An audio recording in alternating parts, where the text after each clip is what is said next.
Thank you for watching 24 Plus. I am ABC 24 anchor Pepper Baker. All right, Shelby County primaries are over, and we are looking forward to the Shelby County general election in August 6th to be exact. One of the races that we are profiling is the sheriff's race. And today we have the Democratic nominee for the Shelby County Sheriff's Office, and that is Chief Deputy Anthony Buckner. Thank you so much for being here. I'm so happy to be here, Pepper. Absolutely. So you are a familiar face to the Shelby County area. You've been here for a long time, but you won the Democratic primary May 5th. So how are you feeling since winning? Well, a combination between exhausted, obviously it was a pretty long primary election. We knocked on a lot of doors, we visited a lot of churches, we had a lot of conversations. But then I'm also inspired, I'm fired up, because we have another election to go, and so we're back out knocking on doors, going to churches, talking to everyday voters, making sure that we understand what the concerns are and the solutions that we bring to the table to address those concerns. Absolutely. So like I said, you are a familiar face. You've been in Shelby County law enforcement for a long time, more than 2 decades. But for people who may not know you or be familiar, let's just start with kind of your background and who you are. Yeah, so proudly I tell you that I'm a husband to an amazing wife who's also a business owner in our community. I have 3 amazing children. 2 of them are in college. I have a 10-year-old that's in elementary school. I call him Mr. Personality. I'm a fur dad to a golden doodle. Ace, this is my first adult dog, so I'm trying to get used to cohabitating with Ace, but we're doing great. But then I'm also, I grew up here in Memphis. I came here when I was about 3 years of age, so I'm 47 now, so I've been here a long time. Graduate of the FBI National Academy. I hold a master's degree in criminal justice from Bethel University. I'm a former adjunct criminal justice professor with Spartanburg Methodist College. So I do a little bit of everything, but I love this city, I love this county, and a couple of years ago I decided to throw my name in the hat to run for sheriff. Okay, so that segues perfectly. I know you have this robust career in law enforcement, but why do you think now is the right time to run for sheriff? So far I've been promoted to every rank here at the sheriff's office, from patrolman all the way up now to the chief deputy. The only position that's left is the sheriff. And so each time that I've been promoted to serve in a different capacity, I've learned more and more about law enforcement or about corrections. And so over the last few years, I've had an opportunity to sit at the table when some very critical decisions have been made. I've had the opportunity to even have conversations with some of the highest state officials and national officials that help serve Memphis in the capacity of safety. And so as I have moved up through the ranks and as I've sat at these tables with having conversations, I've realized that in my career, I've been fortunate enough to critically think about the issues that face our community in terms of crime as well as corrections, but then also critically think about solutions and just understand where we need to go over the next 4 years, over the next 8 years. And here's what I'll say. This next term as sheriff, and certainly the next 2 terms as sheriff, is going to be critical for our community. The decisions that are going to be made are going to be decisions that's going to last for the next 40, 50, 60 years. In fact, we probably won't be here anymore when these next conversations about a new jail or a new school or a new Regional 1 are going to happen in our community. And so it's imperative to make sure you have the right people sitting at the table who are making the critical decisions on what the future of our community will look like. When I was going through the process of being elected as a Democratic nominee, I had the opportunity to talk to a lot of voters. I mean, a lot of them. And some of the voters I spoke with, those conversations still resonate with me. People who are in their 80s and 90s, who pretty much realized that this may be their last time voting. I remember visiting a nursing home, talking to a gentleman who literally was within days or maybe weeks of living. He said, "Young man, I can't vote for you. I probably won't be here, but you truly have my support because I want to see a better community from the family that he was leaving behind." And so I think about those conversations, and I know over the next 4 years and next 8 years, we have got to have the right people at the table making the critical decisions to move our community forward for the next 40 to 50 years. Definitely. Yeah, you want to leave the place better than you found it, or whatever that saying is. Right. Yeah, definitely. That's a touching moment there with that elder gentleman that you talked to. So let's talk about your top priorities. Kind of what are the issues that you're going to focus primarily on if you become the next sheriff? Yeah, so my issues are the community issues. And again, that's why it's been important for me to go all throughout Shelby County to talk to everyday citizens to figure out what it is that they want to see from the next sheriff. And so I'll start with the jail. obviously we've had a lot of conversations in our community. In fact, this station has covered a lot of stories. It's on the list of questions. I imagine they are about the jail. And so one of the things that we know, regardless of why people end up in jail, we understand that as elected officials or as county officials, that we have the responsibility of having a humane jail, a just jail, to take care of all the people that we're charged with caring for. And so 2 years ago, I was appointed to the rank of chief deputy. And, obviously there was a lot of issues to deal with 2 years ago and even today.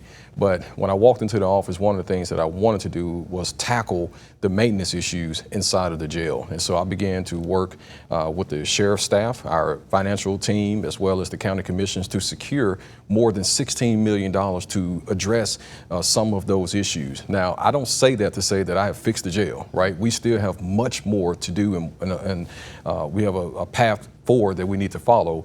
But one thing I will say is that just like our homes, our vehicles, the jail is having maintenance issues every single day, so we can't let off the gas. We can't go back to where we came from. So that's going to be a continuous fight. But then also the population of the jail. Right now the jail is when I say the jail, right now I'm talking particularly about 201 Poplar. We are approaching 2,800 residents inside of the facility, and the maximum capacity is 2,800. And so late last year, I think we reached capacities up to 3,100, maybe a little more than 3,100 people. So crowding and overcrowding is going to continue to be an issue for the jail. And so you got to have the right person sitting at the seat who can help strategize on how to reduce that population. And so how do we do that? Well, I told you earlier, I've had conversations at the highest level within the state. I've had conversations with Governor Lee about taking the inmates or the residents that we call pen ready, or people who have been convicted of crimes and sentenced to the state penitentiary, moving these individuals out of the jail and into the state penitentiary or the state prisons where they belong. Those kind of strategies and those efforts help with overcrowding. But then also, before they even arrive at the jail, how do we provide, or how do we offer opportunities to divert them? So I began to work probably a year ago or so with Alliance Health, particularly Lori Powell, about providing law enforcement opportunities to divert from the jail for individuals who are charged with nonviolent misdemeanors and some nonviolent felonies. Because we wanted to make sure that law enforcement knew, hey, you don't have to bring this individual who is nonviolent to the jail if they would qualify and they need some type of mental or substance abuse help. And so thank God to Alliance Health, they were able to change some of their policies to allow officers to divert. But then not just officers in the community, but just everyday citizens. So if you have a family member or a friend who may be experiencing some type of mental or substance abuse issue, this is an option for you, again, to keep law enforcement from having that negative interaction. Been also working with the Hospitality Hub, Mr. Jared Bingham, to also maybe address the homeless issues. Because again, sometimes, unfortunately, these individuals who are underhoused can have these negative interactions with law enforcement. So if we can intervene before law enforcement ever gets called, then we reduce the jail population. But then working with the district attorney's office, we know, I think it's been a couple of years, we lost Criminal Court Division 9. And when we lost that court, we actually lost about 10% of our capacity to resolve cases. And so working with the DA and working with our state legislators, I was arguing heavily to bring that court back. Well, we're learning in September, not only will Criminal Court Division 9 return, but then there's going to be a second criminal court that's going to come online to help move some of the cases along throughout the judicial system. And so I say that to say not one single effort solves all the issues, but all these things working together brings a better condition when it comes to the jail. And then I got to tackle the recruiting issue or the staffing issue. Right. Again, that's another topic that's probably on your paper, but certainly it's been covered in your newscast. We're still over 300 correctional officers short. Now, we are on the right path. We just graduated a class of nearly 40 correctional officers. We have not seen numbers like that in many, many years. So our recruiting strategy that we're employing now, I think is working, and we just have to continue to press the gas on that. My vision certainly within the first year of being the sheriff is to make sure that we move back to the direct supervision model at 201 Poplar. We're utilizing that model right now in Jail East, and I know you're looking at me like, what is direct supervision? Well, I'm glad you asked. I'm sure you're going to explain. Yes, yes. So direct supervision is when we actually have a correctional officer that's in the housing unit with the residents. And that is a huge help when you're trying to reduce the number of incidents inside of the facility. That's huge when you're trying to identify individuals who may be in a mental health crisis or even a medical crisis. So we're in that direct supervision model now at Jail East, and so my vision certainly within the first year is to make sure at 201 Poplar we return back to that model so we can address issues before they become huge. And then we can turn the corner and start talking about crime. I'm sure most of your newscasts open up with some form of a crime story. Not as much as other newscasts. Okay. News stations, we pride ourselves on that. Did I say this station? What other stations? I guess. There you go. But there was a survey done, or a poll, I should say, not long ago by the Memphis Crime Commission, and crime still remains one of the #1 conversations in our community in terms of people feeling safe. And one of the many reasons that I chose to run for sheriff is because of a conversation with my daughter, who's a student at MTSU who had crime concerns. And I want to make sure that not only for the people who choose to call Memphis and Shelby County home, but those young people who we as adults sent off to college or sent off to the military, I want to make sure that we have a community that if they choose to return home, that, hey, it's not a question about crime. It is safe. And so I want them to be able to come back home. And so many, many years ago, part of my resume, I used to be an undercover gang investigator. I had hair back then. I was a little thinner. I looked a little differently, but I was able to deal with some of the gang crimes that happened in our community back then. And so I have the expertise and the training on how to address gang-related issues. And I know you probably think, well, why you cite that issue? When you look at a majority of the issues that we see occurring in our community is usually due to some type of gang activity. And so I have the background and expertise to address those particular issues. And I'll round third and head home with this one. Mentorship program. We would never, ever be able to arrest every single person in Shelby County who commits a crime. And so our goal gotta be to mentor kids, to divert kids away from a life of crime. You know, we're going to go after the bad people. We're going to put the bad people in jail. However, if we can divert a young person from even going down that pathway, then that's going to be the job that I'm going to do as your next sheriff. Okay, yeah, a lot to unpack there, but it's no question that you have a great grasp on what's working, what's not working, what is interconnected, and what needs to happen on the criminal justice side as far as what happens with staffing in the jail. I do want to go back to 201 Poplar, so it does sound like that you are finding ways to work with what is already kind of in place.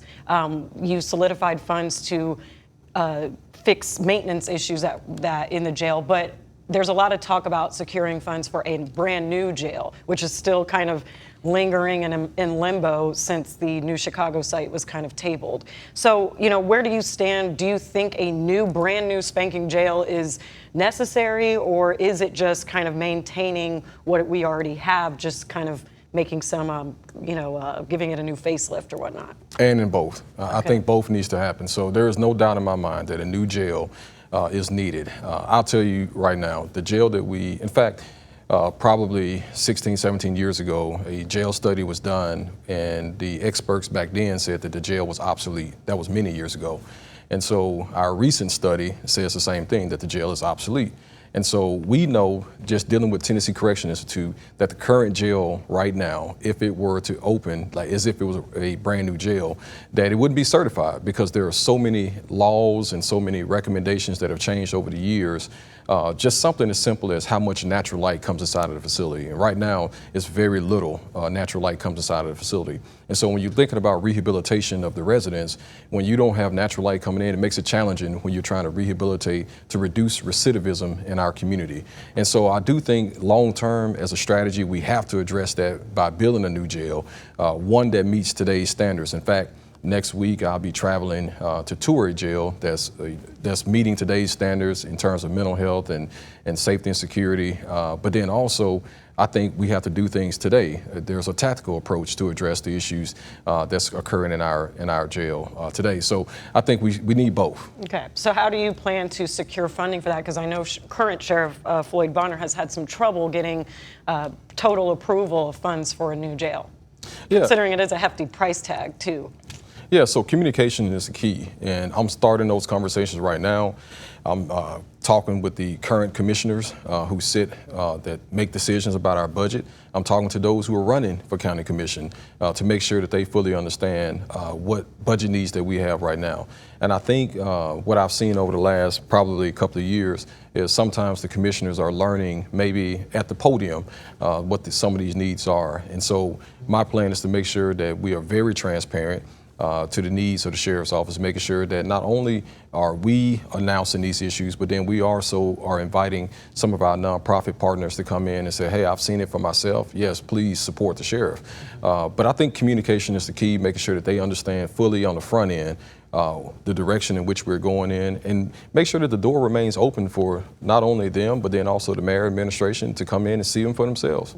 Okay. We have spoken over the time of covering 201 Poplar with jail advocates, if you will, if that's the correct term to call them. But Josh Spickler, who I'm sure you're probably familiar with, has said something to the effect before that it may not even be about a new jail as much as it is about managerial issues. So, I know you mentioned staffing, but is there an inherent manager problem of how the operations inside the jail and how employees are effectively trained?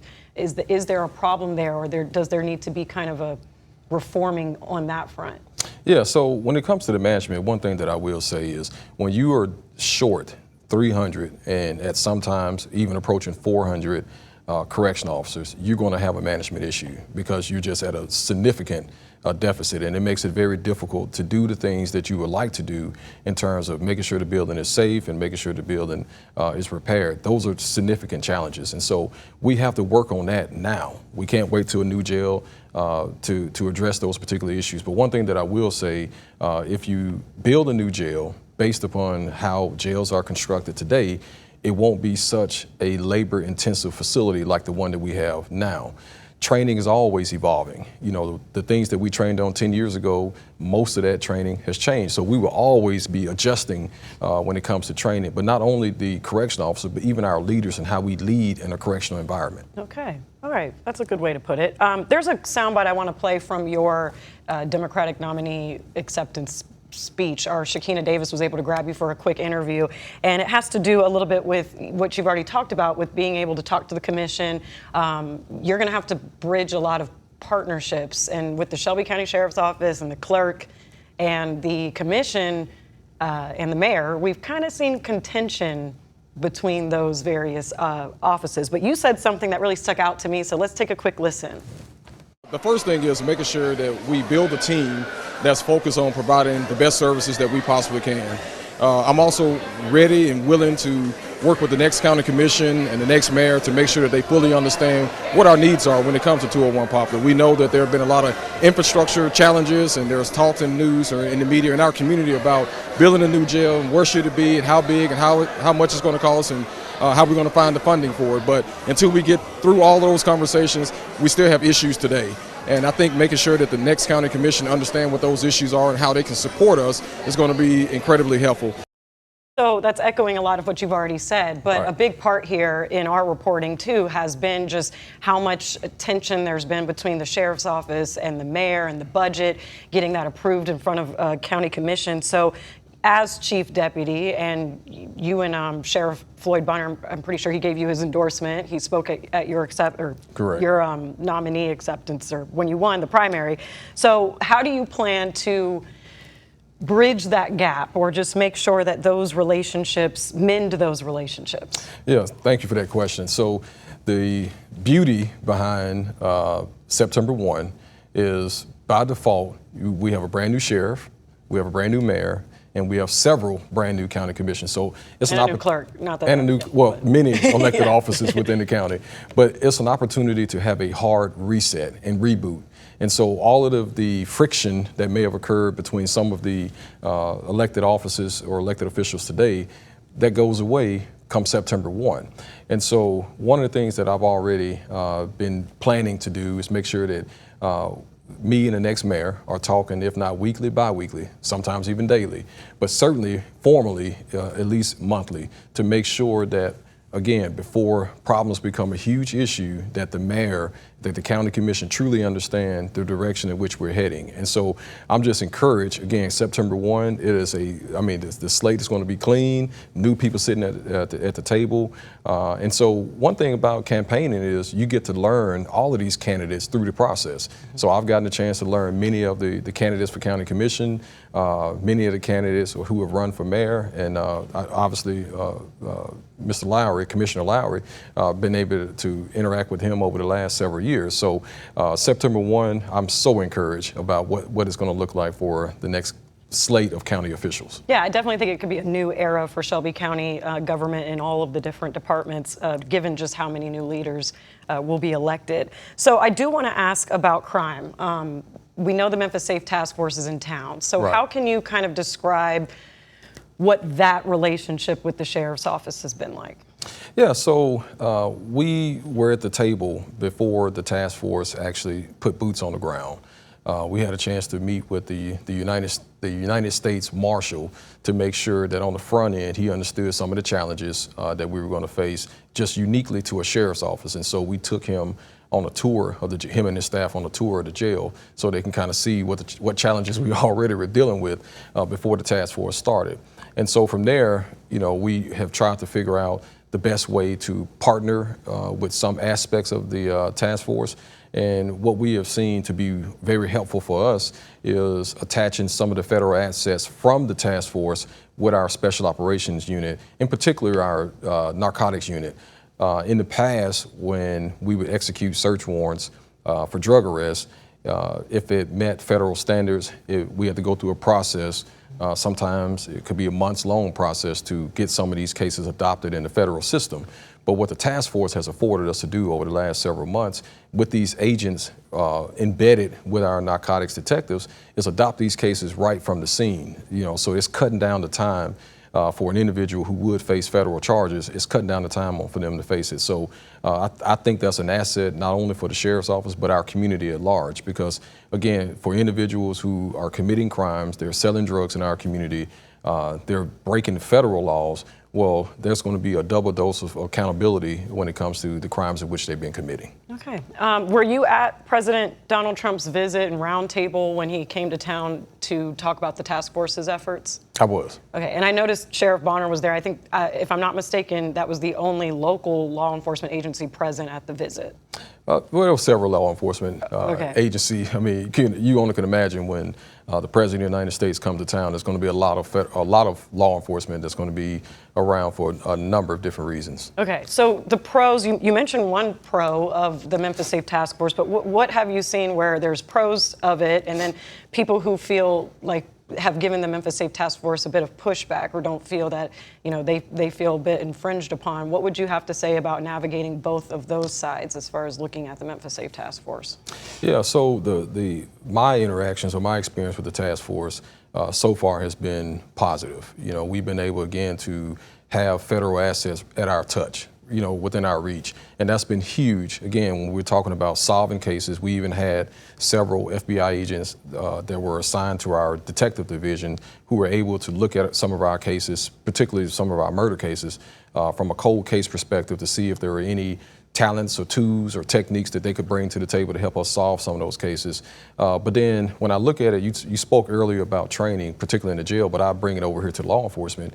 To have our law enforcement deputies actually working alongside federal agents, the DEA, ATF, the U.S. Marshals, the FBI, that's invaluable training that they are receiving that didn't cost us anything. And so when these officers are returning back to their respective divisions or assignments, they're bringing back with them additional training that they've received since they've been connected to members of the task force. So, those are positives that I see. One of the things that I have had conversations with the U.S. Marshals about, especially on the front end, is about having some of these federal agencies throughout our community at positive events, community events, so that everyday young people or even people my age can interact with them and understand what all an FBI agent does or what someone with the DEA does or ATF. So, there are two ways to look at it, anything. And I think for us, it's been positive. And I think I've seen at least